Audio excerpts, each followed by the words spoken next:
Good evening, folks. Spencer Setch here, covering the 2020 Major League Wiffle Ball World Series Quarantine Classic. The Whifflin Wizards taking Game 3 earlier today in absolute breathtaking fashion. Let's take a look at what's going down tomorrow in Game 4.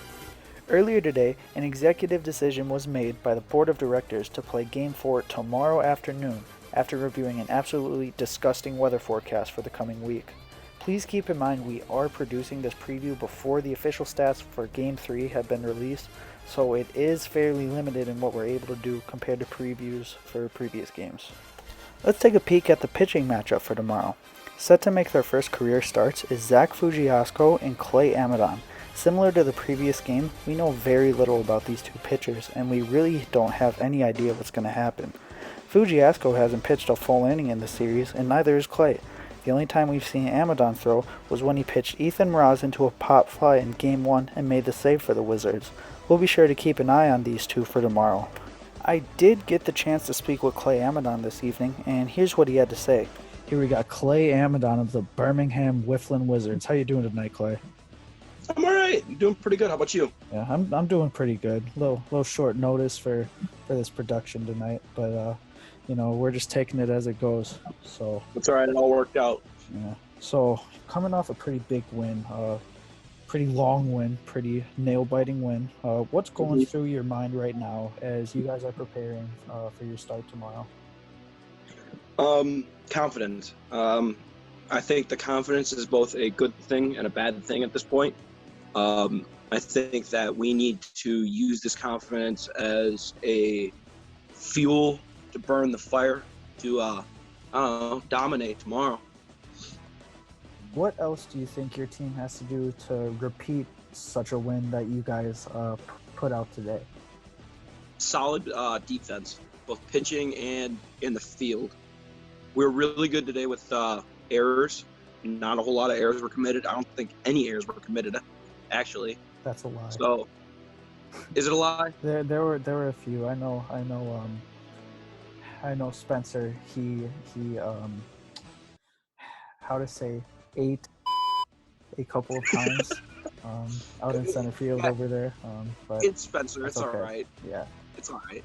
So not a lot less fielding errors than that were committed on Game 2, though. So that is one big improvement that you guys had from Game 2 to Game 3. Yep. So what are you going to do to ensure that your team builds on this one today and, maybe go on a little bit of a hot streak in the next coming games?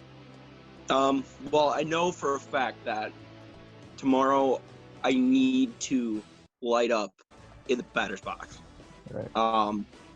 This evening I've been practicing my my hitting and my timing, so I'm feeling pretty good in the box. We'll see how that translates for tomorrow, and I feel like another big key to success is my confidence on the mound.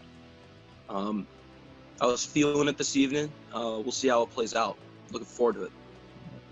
Okay, well, that's all the time we have for today, Clay, and we appreciate having you here, and we're glad to have you here, and we can't just see what you're going to do out there tomorrow. Good luck tomorrow. Thanks. Go Birmingham. Go Birmingham. We'll see you tomorrow. And a quick peek at the team leaders after Game 3. Now, the stats highlighted in red have not been updated from Game 2 due to the official stat line not being released yet. We will be sure to include that stat line in the Game 3 recap, which will be released in the coming days. The only stat that we have confirmed from Game 3 is the home run category as well as the effort category. Zach Fujiasco stunned everybody as he absolutely cocked his first home run over the right field warning track. Owen Daly and Spencer Fetch both hit 2 homers today, with Daly smacking both over the left field fence and Fetch dinging 2 over the right field fence, including the walk-off solo shot in the bottom of the 11th. Let's just say it was quite the day for a few absolute piss missiles in Game 3. A few key points as we enter Game 4 tomorrow. The Bastardo brothers remain on the IR, and you just can't help but wonder how different this series may or may not be had they been playing. Once again, we have an absolutely unpredictable pitching matchup tomorrow. This will again be an initial challenge for the hitters as they just don't know what to expect. As we said going into Game 3, these players continue to get a feel for each other. It was very clear today that each team is really getting a great feel for each other's tendencies and is playing a role in how each team performs. Due to these unforeseen circumstances, this will be the first back-to-back game in the series. We'll have to wait and see how these guys can hold up against the grueling grind that the Major League Wiffle Ball puts your body through.